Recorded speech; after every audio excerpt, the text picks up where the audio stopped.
Olá pessoal, tudo bem? Esse segundo vídeo, então, a gente vai continuar discutindo, né, o Marx, só que agora a gente vai falar sobre a questão da infraestrutura e da superestrutura e também da ideia de superação do capitalismo dentro da perspectiva marxiana. No vídeo anterior, nós discutimos sobre o método de estudo do Marx, como ele passa a interpretar a sociedade a partir de uma base material, ou seja, né, de como os seres humanos se organizam para produzir sua própria vida material.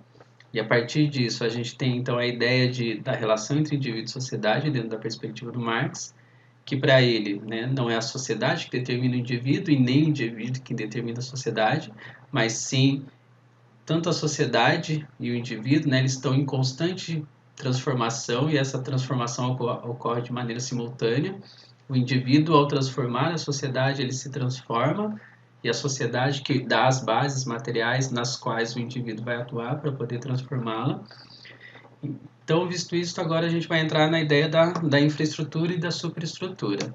Então, o que é a infraestrutura e a superestrutura dentro da perspectiva marxiana? A gente vai começar falando dessa temática utilizando um conceito do próprio Marx, que vai estar no prefácio à Crítica da Economia Política, no qual ele diz o seguinte, abre aspas, na produção social de sua existência, os homens entram em relações determinadas, necessárias, independentes de sua vontade, relações de produção que correspondem a um dado grau de desenvolvimento de suas forças produtivas materiais. O conjunto dessas relações de produção constitui a estrutura econômica da sociedade, a base real sobre a qual se ergue uma superestrutura jurídica e política, e à qual correspondem determinadas formas de consciência social.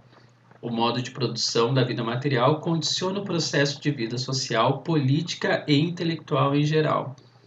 Não é a consciência dos homens que lhes determina o ser, ao contrário, seu ser social determina sua consciência. Fecha aspas. Então essa é uma passagem bastante famosa, né, quando vai se falar sobre a questão da infraestrutura e da superestrutura. Então, como que a gente entende, né, a diferença entre infraestrutura e superestrutura e o que significa cada um desses elementos? Quando nós falamos aqui da infraestrutura, a gente está falando da base econômica da sociedade, da base material da sociedade. Essa base material da sociedade está relacionada com como que a sociedade se estrutura propriamente dita, né? Como que a sociedade se organiza para produzir a sua vida material. E é isso que o Marx vai falar, que cada sociedade, em cada momento histórico, ela organiza a produção da sua vida material de uma maneira específica. E é essa organização da sua produção que o Marx vai chamar de modo de produção. Então, cada período histórico possui um modo de produção. A gente pode colocar modo de produção feudal, modo de produção escravista, modo de produção capitalista. Então, isso está se referindo à forma como a sociedade se organiza para produzir a sua vida material, a sua própria existência material. O modo de produção ele vai compreender dois aspectos. Quais são esses aspectos? O primeiro são as forças produtivas. O que são as forças produtivas? São as tecnologias, as ferramentas de produção, as máquinas de produção e a própria força de trabalho. Então, cada sociedade, em cada momento histórico, né, do desenvolvimento histórico, ela possui forças produtivas específicas, ferramentas específicas, tecnologias de produção específicas. E o outro elemento são as relações de produção, ou seja, como é organizada a atividade produtiva. Aqui, no caso, a gente fala, né, tanto das forças produtivas, também como a posse e a distribuição dos meios de produção. Né, como que está distribuído esses meios de produção, nas mãos de quem eles estão. E também como que a sociedade ela se divide para produzir a sua vida material. Então, são esses dois elementos que caracterizam o modo de produção. As forças produtivas de determinado período e a relação de produção, como que os indivíduos se organizam para produzir a vida material. Essa infraestrutura, ela é determinante no sentido de que ela gera uma outra estrutura, que é aquilo que o Marx vai chamar de superestrutura.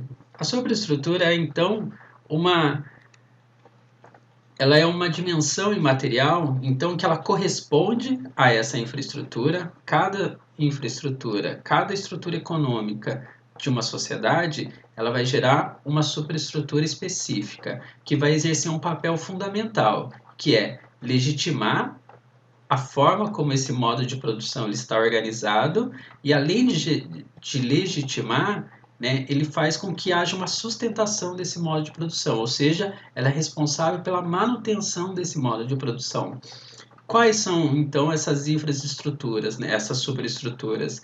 A gente pode utilizar aqui como exemplo o próprio Estado, as leis, a religião, a política, a moral. Então, elas são dimensões imateriais, ou seja, não são concretas dentro da sociedade, só que elas exercem uma função fundamental que é garantir, né, a manutenção dessa base econômica da sociedade. Então, ela exerce uma relação de sobredeterminação em relação à base econômica da sociedade.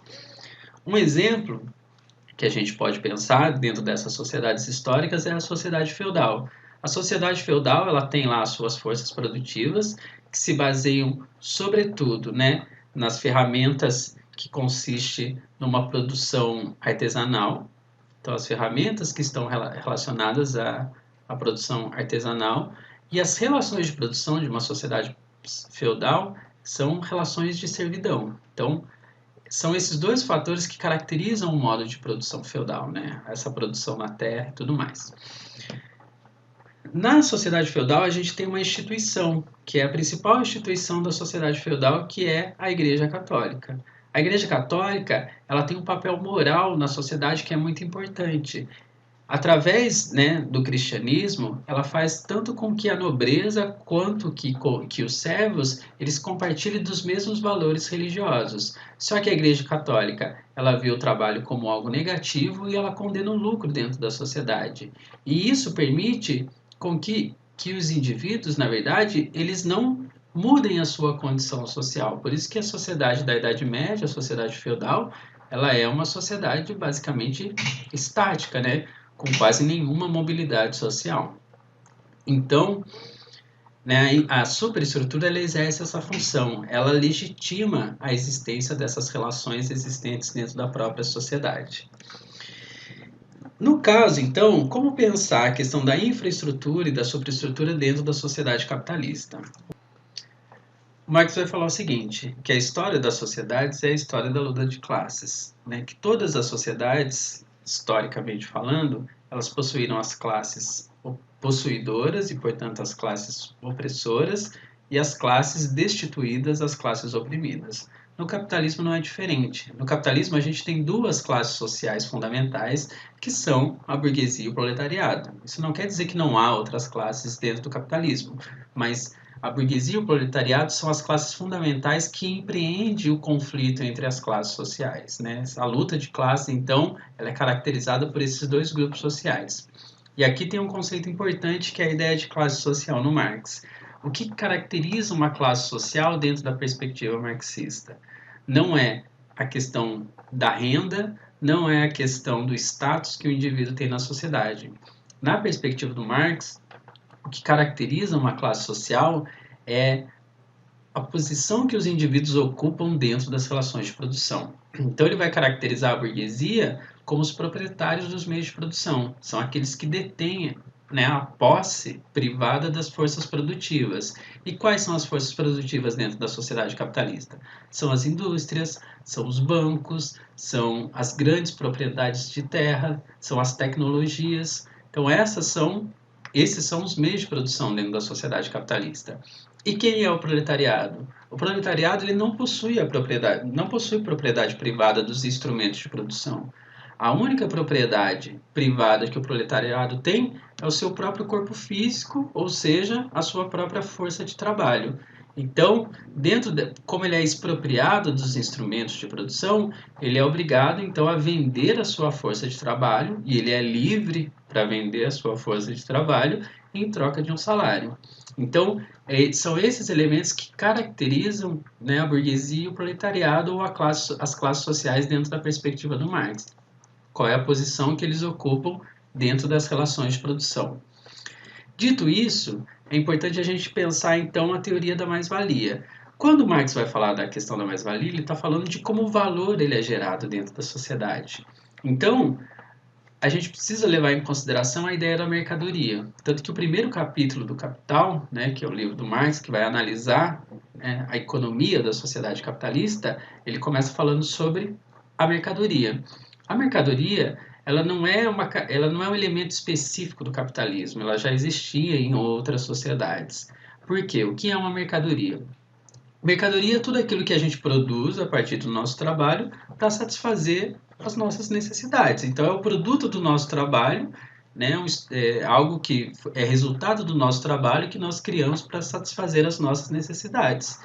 Só que no capitalismo, a mercadoria ela toma um caráter fundamental, que todas as relações que se dão dentro do capitalismo são relações que ocorrem através da mercadoria e da sua circulação, da sua compra e da sua venda. O Marx vai falar que as mercadorias elas possuem uma característica básica que é o valor. Esse valor ele possui um duplo caráter. O que seria isso? Ele vai falar que toda mercadoria ela tem um valor de uso. O valor de uso ele é determinado qualitativamente, ou seja, é determinado pelo aspecto material dessa mercadoria, a capacidade que essa mercadoria tem para satisfazer uma necessidade.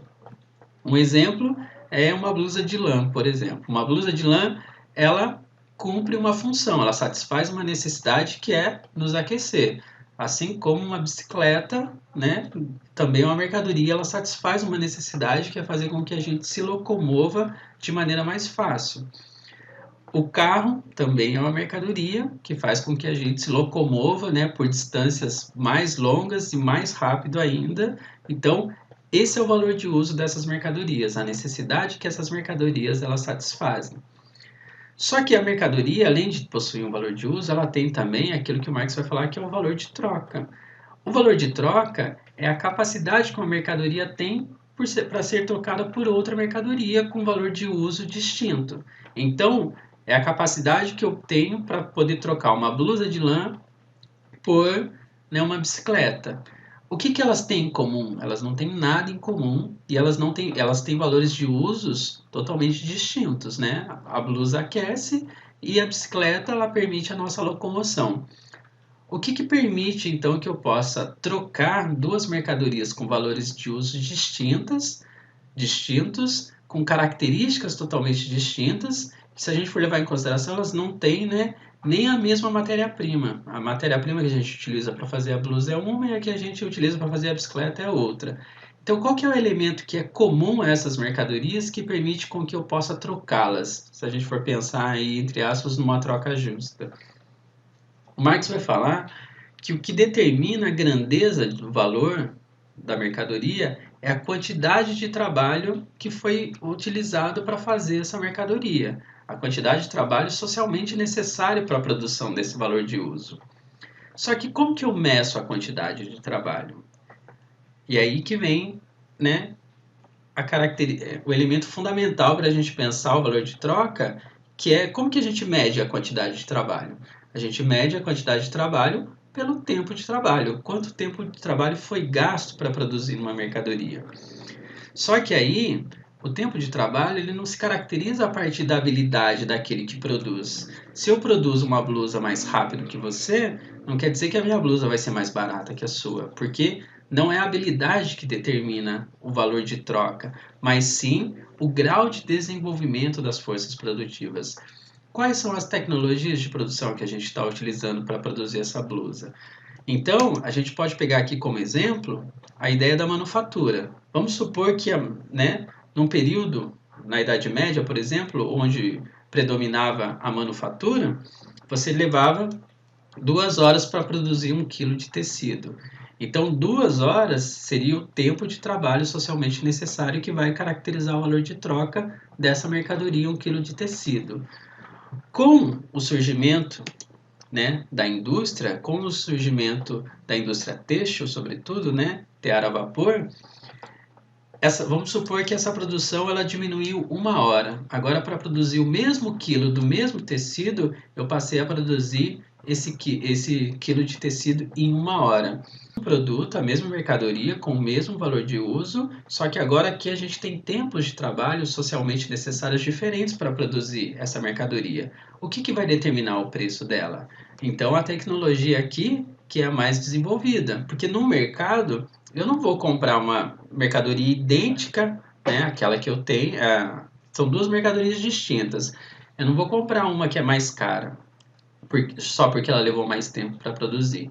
Então agora o valor de troca ele passa a ser determinado, né, pelo grau de desenvolvimento das forças produtivas. Então, independentemente se eu continuar produzindo de maneira manufatureira, o meu quilo de tecido ele vai ter o mesmo valor do quilo de tecido que é produzido pelo tear a vapor. Então, é isso que vai determinar o valor de troca dessas mercadorias. Dito isso, a gente pode pensar então a ideia da exploração, como que a exploração ocorre dentro do capitalismo. O Marx vai falar o seguinte, que o lucro na sociedade capitalista advém do trabalho. Na verdade, essa ideia que o lucro advém do trabalho, o Marx ele vai obter essa perspectiva estudando os economistas liberais ingleses. Então, o Adam Smith e o David Ricardo, eles vão falar que o que gera riqueza dentro da sociedade é o trabalho. Não é a posse da terra que gera riqueza, mas sim é o trabalho que gera riqueza. O trabalho é a única coisa que gera valor dentro da sociedade. Porque a terra parada não, né, não produz nada. Mas a partir do momento que você despende trabalho nessa terra, essa terra ela passa a gerar produtos, a gerar valor. O Marx ele vai um pouco além dos economistas ingleses ao falar que, na verdade, não é o trabalho por si só que gera valor. O trabalho sim gera valor, mas o que gera lucro dentro da sociedade capitalista é justamente a exploração do trabalho. Então ele vai falar o seguinte, que o lucro ele vai surgir dentro do processo produtivo através do tempo de trabalho não pago ao trabalhador que é apropriado pelo capitalista. E é isso que o Marx vai chamar de mais-valia. Esse tempo de trabalho que o trabalhador utilizou para criar um valor, só que ele não recebe desse valor criado o equivalente ao que ele produziu, ele recebe apenas uma parte. Para exemplificar isso, eu trouxe uma charge que ela vai mostrar essa relação que seria um empresário contratando um funcionário para trabalhar numa fábrica de peças. Nessa fábrica, né, esse empresário ele tem 100 funcionários.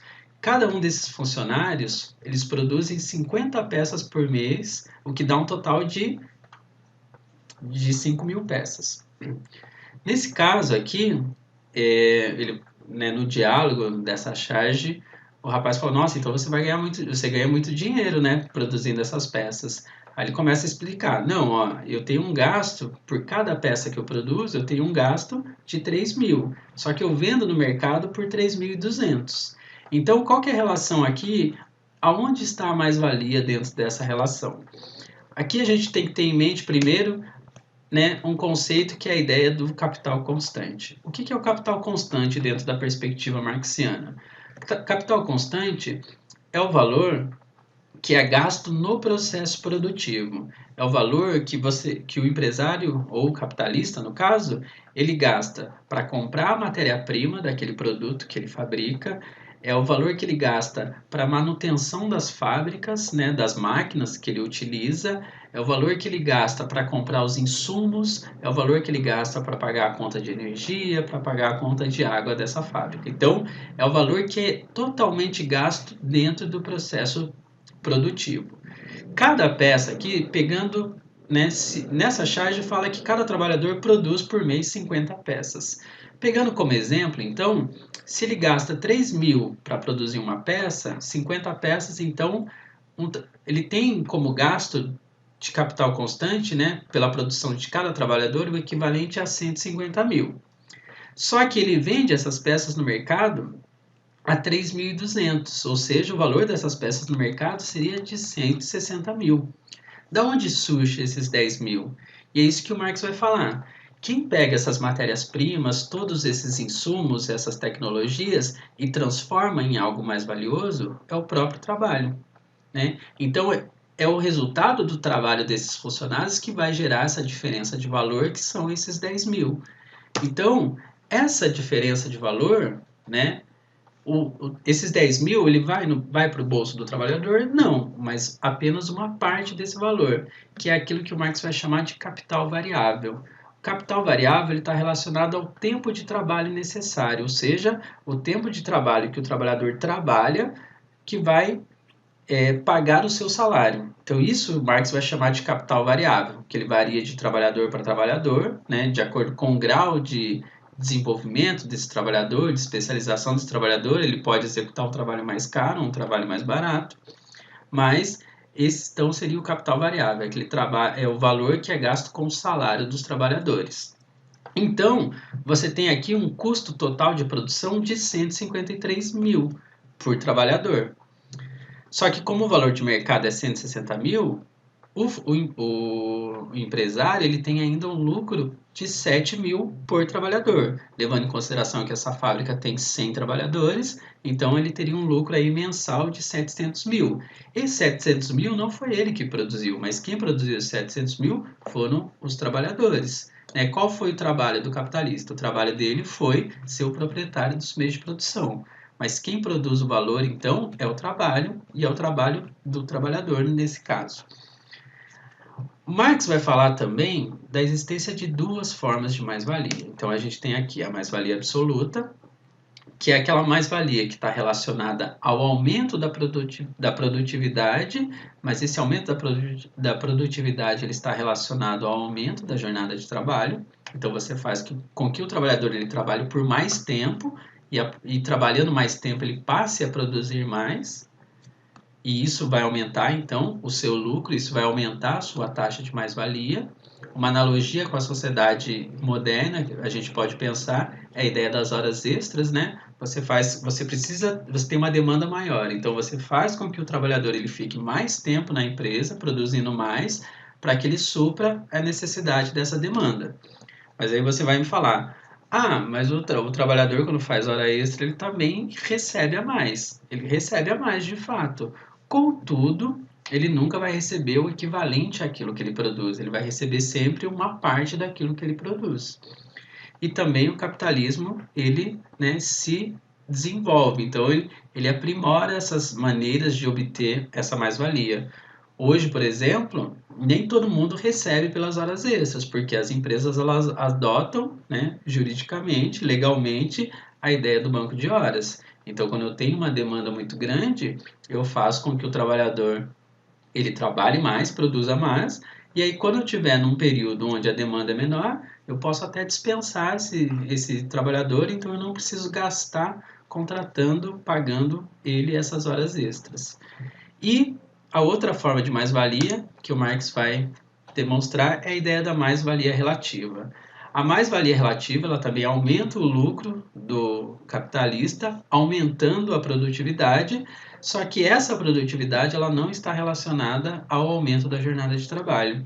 Essa produtividade ela está relacionada com o desenvolvimento das técnicas produtivas ou desenvolvimento tecnológico. Então aqui eu desenvolvo máquinas que façam o trabalho desses trabalhadores ou eu aprimoro as técnicas de produção para fazer com que a mesma quantidade de trabalhadores eles passem a produzir mais em menos tempo. Então, aqui a gente tem então a mais-valia absoluta relacionada ao aumento da produtividade com o aumento da jornada de trabalho e a mais-valia relativa que se relaciona ao aumento da produtividade com o desenvolvimento das técnicas produzidas. Todas elas aumentam, então, essa taxa de mais-valia obtida pelo capitalista. Por que ocorre essa relação? E aqui a gente tem um conceito importante, na perspectiva do Marx, que é o conceito de alienação.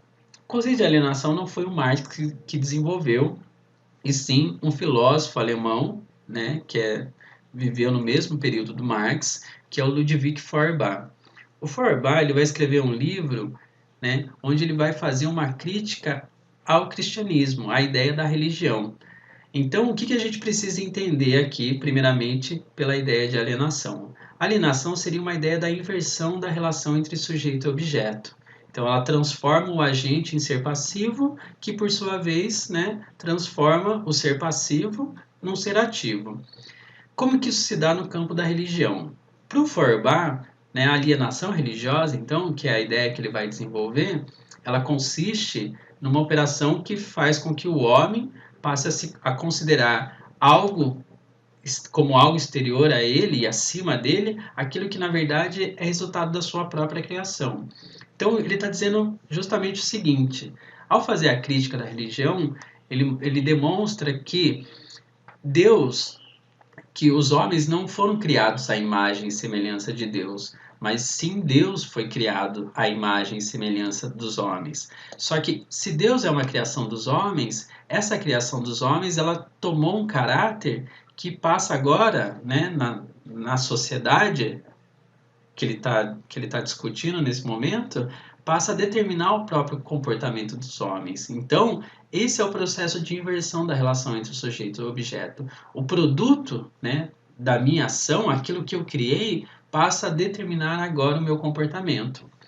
Então, Marx ele pega essa perspectiva, né, do Feuerbach, essa crítica da alienação que o Feuerbach vai construir e vai ampliar essa crítica e levar ela para as relações de produção dentro da sociedade capitalista.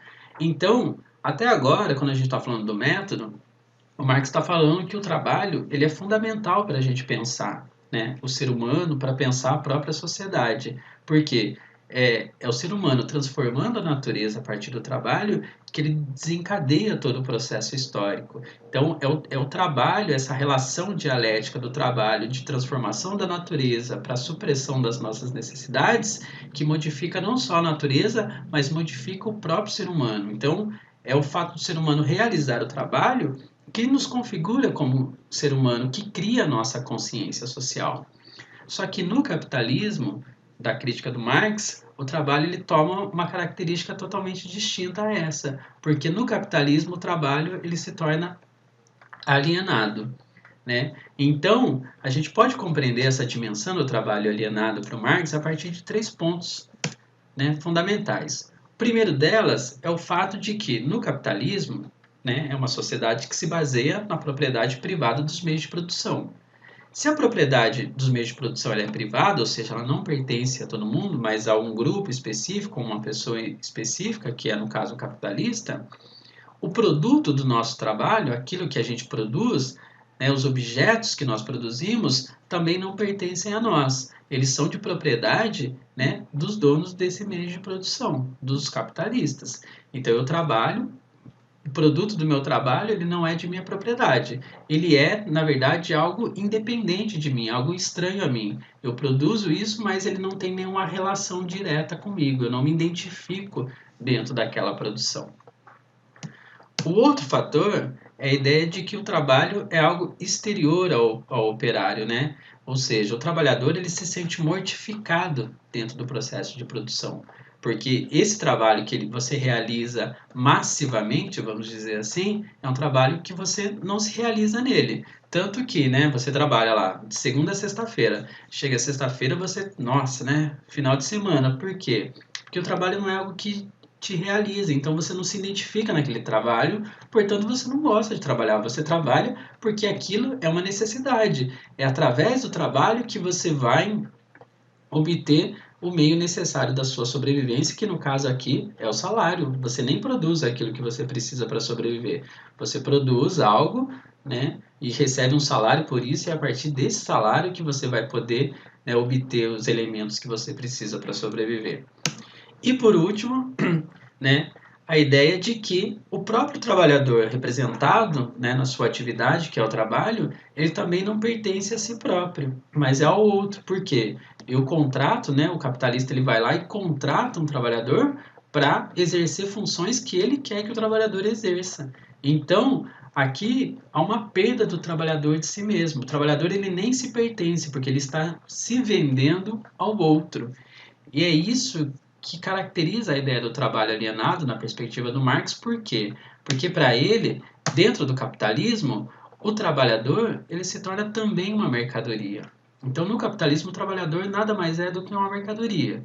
E o que caracteriza uma mercadoria? O Marx vai falar que é o valor. Toda mercadoria tem um valor de troca e um valor de uso. Qual que é o valor de uso da mercadoria trabalhador? O valor de uso do trabalhador é o que o seu trabalho produz, ou seja, fui contratado para produzir cadeiras, o meu valor de uso é cumprir essa função. Fui contratado para dirigir um ônibus, o meu valor de uso é dirigir esse ônibus. Então, é a função que eu realizo enquanto trabalhador, é o que a minha força de trabalho vai produzir. E qual que é o valor de troca do trabalhador? O valor de troca do trabalhador nada mais é do que o próprio salário, que é determinado pelo tempo de trabalho que esse trabalhador trabalha. Então, se eu trabalho 6 horas por dia, o meu salário vai estar regulado de acordo com a quantidade de horas que eu trabalho por dia. Se eu trabalho 8 horas por dia, o meu salário vai ser, né, determinado pela quantidade de horas que eu trabalho por dia. Mas aí você vai poder dizer, mas por que um engenheiro, por exemplo, ele ganha mais do que um mestre de obras ou que um pedreiro? Porque, né, o que determina o valor da mercadoria, né, o valor de troca de uma mercadoria, é o tempo de trabalho socialmente necessário que foi gasto para produzir essa mercadoria. Então, se a gente for comparar, por exemplo, aqui, né, o engenheiro que tem um salário maior do que um mestre de obras e um pedreiro, para você criar um engenheiro, você vai levar muito mais tempo, você vai precisar de muito mais educação. Então, essa mercadoria no mercado, né, no mercado de troca, vamos dizer assim, ela é uma mercadoria mais valiosa. O mestre de obras, ele não precisa ter tanto estudo assim, ele tem que ter experiência prática, mas ele não precisa ter tanto estudo. Então, por não ter tanto estudo, a sua mercadoria, esse tipo de mercadoria é um pouco, né, mais desvalorizada. E no caso do pedreiro, então, que você não precisa nem ter tanta experiência e nem ter tanto estudo, aí essa é uma mercadoria mais desvalorizada ainda. Então, o trabalhador, enquanto mercadoria, ele também possui um valor de uso, que é a função que ele exerce dentro da produção, e também o valor de troca, que é determinado pelo tempo que levou para construir essa mercadoria, para produzir essa mercadoria, né? E aí nós temos aqui o tempo de troca, o valor de troca determinado pelo salário que cada um desses trabalhadores recebe. Mas por que os trabalhadores então se submetem a essa relação de mercadoria? Porque aqui a gente tem uma relação de coisificação, a gente transforma o trabalhador numa coisa. Então, o trabalhador que antes criava as mercadorias, ele passa a ser entendido dentro do processo de produção capitalista também como uma mercadoria. Só que o trabalhador ainda é uma mercadoria especial. Por quê? Porque ele é a única mercadoria que produz novas mercadorias. É ele que junta as matérias-primas e cria algo diferente a partir do seu trabalho. E o Marx vai dizer, né, um dos elementos que fazem com que o trabalhador ele se submeta a essa relação é o fato dele não ter consciência dessa relação de exploração que ele vivencia dentro da sociedade. O engenheiro, mesmo que ele esteja submetido a uma relação de exploração, mas por ter um salário que supra as suas necessidades e lhe dê, né, certas vantagens dentro da sociedade, ele não se identifica como pedreiro, ele é diferente do pedreiro, mesmo os dois estando submetidos a relações de produção. E aí é que entra também, né, o elemento da superestrutura dentro da sociedade capitalista, que é para a gente pensar mesmo a ideia da ideologia. O que é a ideologia? A ideologia, na perspectiva do Marx, é uma distorção da realidade, ou uma inversão dessa realidade. São as ideias que predominam dentro da sociedade que servem aos interesses das classes dominantes. Por quê? Porque elas camuflam as contradições existentes na sociedade e, ao camuflar, esconder essas contradições que existem dentro da sociedade, essas relações de exploração que existem dentro da sociedade, elas contribuem não só para reproduzir a sociedade capitalista, mas para reproduzir as desigualdades sociais existentes dentro da sociedade capitalista. Tanto nós, né, quando a gente vai obter produtos, né, tecnológicos, a gente nunca leva em consideração a situação dos trabalhadores que produzem esses produtos. Hoje, as principais empresas de tecnologias, elas têm as suas fábricas, né, as fábricas que produzem as suas tecnologias na Ásia. E as condições desses trabalhadores são precaríssimas, né? São condições extremamente precárias. Só que a gente, quando adquire esses produtos, a gente não leva em consideração em nenhum momento a condição desses trabalhadores, mas sim, né, o que aquela mercadoria que a gente está obtendo, ela representa dentro da sociedade, qual é o status que ela nos dá dentro da sociedade. E isso tem uma distorção e uma inversão muito grande da realidade. Por quê? Porque aqui no capitalismo, o trabalhador ele passa a ser visto como um objeto dentro da sociedade, porque agora ele é só uma mercadoria, e os produtos do nosso trabalho, as mercadorias que a gente produz para satisfazer as nossas necessidades, elas adquirem, né, praticamente vida dentro da sociedade, que é a ideia do fetichismo no Marx. Essa ideia do fetichismo seria quando a gente acaba atribuindo vida a bens materiais, a coisas mortas, né? Então, ter o celular, né, do ano, o celular da maçãzinha, né? Eles nos dão um status dentro da sociedade. Ter a calça daquela grife específica, ela nos dá o status dentro da sociedade. Então, essas relações sociais, elas se dão a partir dos produtos que nós consumimos e não a partir das nossas relações propriamente ditas. E a partir disso, né, revelando essas contradições dentro da sociedade capitalista, que o Marx vai pensar então a ideia de superação do capitalismo. O que é o capitalismo para ele? O capitalismo nada mais é do que um sistema econômico, né, que se baseia na propriedade privada dos meios de produção, só que esse sistema econômico que se baseia na propriedade privada dos meios de produção, ele tende à concentração da riqueza. O objetivo do capitalismo é concentrar a riqueza na mão, né, de poucas pessoas. Então, cada vez menos no desenvolvimento do capitalismo, a gente tem menos empresas acumulando mais riquezas. E esse acúmulo de riquezas acaba ampliando cada vez mais as desigualdades, e ao ampliar as desigualdades, elas geram mais tensões sociais, né? Hoje, se a gente for pegar o Brasil como exemplo, você tem lá as 6 pessoas mais ricas do país, elas detêm a mesma riqueza que a metade da população mais pobre do país. Ou seja, há uma concentração muito grande de riqueza que amplia cada vez mais as desigualdades sociais e cada vez, né, as tensões sociais, então, elas são aumentadas, elas são tensionadas. Então, o Marx né, a questão do Marx é justamente essa. A compreensão das contradições internas do capitalismo, ela vai permitir às classes trabalhadoras não só perceber a sua condição de motor dessa sociedade, porque é ela quem produz as riquezas existentes dentro da sociedade, mas quando a classe dos trabalhadores tomar consciência da sua condição dentro da sociedade, ela vai passar a se organizar para expropriar os seus expropriadores, com o objetivo de socializar os meios de produção. É a partir daí que o Marx vai desenvolver a ideia do socialismo, né? E, sobretudo, a ideia do socialismo científico. No vídeo anterior eu tinha falado, né, que uma das referências teóricas do Marx são os socialistas franceses, os ditos socialistas utópicos. Esses autores, eles pensavam uma sociedade mais igualitária, mas eles não faziam a crítica ao capitalismo. O Marx, né, através desse estudo dos elementos que constituem a sociedade capitalista, pensando na gênese da sociedade capitalista, ele vai demonstrar que essa sociedade aparente, na verdade, é uma sociedade totalmente contraditória. Então, os trabalhadores, tendo a consciência dessas contradições existentes dentro da sociedade, eles conseguiriam tomar, então, as rédeas, né, dessa sociedade, fazer com que se organizassem para conseguir superar as contradições dentro dessa sociedade. Por isso que ele vai pensar uma ideia de socialismo que posteriormente vai ser chamado pelo Engels, um parceiro do Marx, de socialismo científico. O socialismo científico seria a ideia, então, de um sistema econômico transitório, né, que se refere à superação do marxismo.